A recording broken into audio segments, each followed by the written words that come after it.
భారతీయ సనాతన ధర్మంలో కాలం కేవలం గడియారపు ముళ్ళు కాదు. అది సాక్షాత్తు ఆ కాలభైరవుని స్వరూపం. మన క్యాలెండర్లో పౌర్ణమి, అమావాస్య అనేవి కేవలం తిథులు కావు. అవి మన ఆత్మ ప్రయాణంలో రెండు దివ్యమైన ఘట్టాలు. అసలు వీటి అంతరార్థం ఏమిటో ఈ దైవ చింతనలో లీనమై తెలుసుకుందాం. పౌర్ణమి పరిపూర్ణత్వానికి ప్రతీక. ఈ పదం వినగానే మనస్సులో ఒక రకమైన ప్రశాంతత. సంస్కృతంలో పూర్ణ అంటేనే అంతా నిండి ఉండటం. మన లోపల ఉన్న భక్తి, జ్ఞానం, వైరాగ్యం పరిపూర్ణంగా నిండి ముఖంలో ఆ దివ్య తేజస్సు వెలగడమే పౌర్ణమి తత్వం. ఈ రోజున చంద్రుడు తన షోడక కళలతో శివుని శిరస్సుపై వెలిగించే చంద్రకళలా ప్రకాశిస్తాడు. పౌర్ణమి నాడు ఆ లక్ష్మీనారాయణులను, సత్యనారాయణ స్వామిని అర్చించడం అంటే మన జీవితాల్లో ఉన్న అసంపూర్ణతను తొలగించి ఆ పరమాత్ముని లాంటి పరిపూర్ణత్వాన్ని ప్రసాదించమని వేడుకోవడమే. ఇది వెలుగుల పండగ.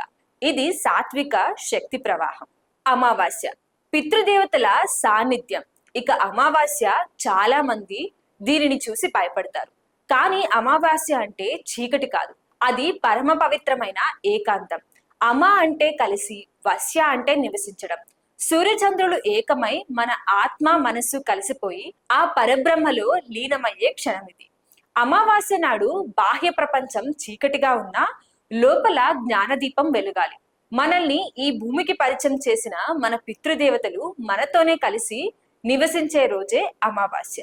వారిని స్మరించి ఇచ్చే ఒక దోసిలి జలం వారి ఆత్మకు శాంతిని, మన వంశానికి అఖండమైన ఆశీస్సులను ఇస్తుంది.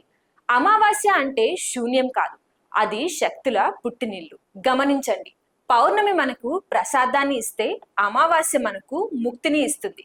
పౌర్ణమి నాడు ఆ చంద్రశేఖరుని విభూతితో వెలుగును చూడండి. అమావాస్య నాడు ఆ కాలభైరవుని నిశ్శబ్దంలో దైవత్వాన్ని వెతకండి.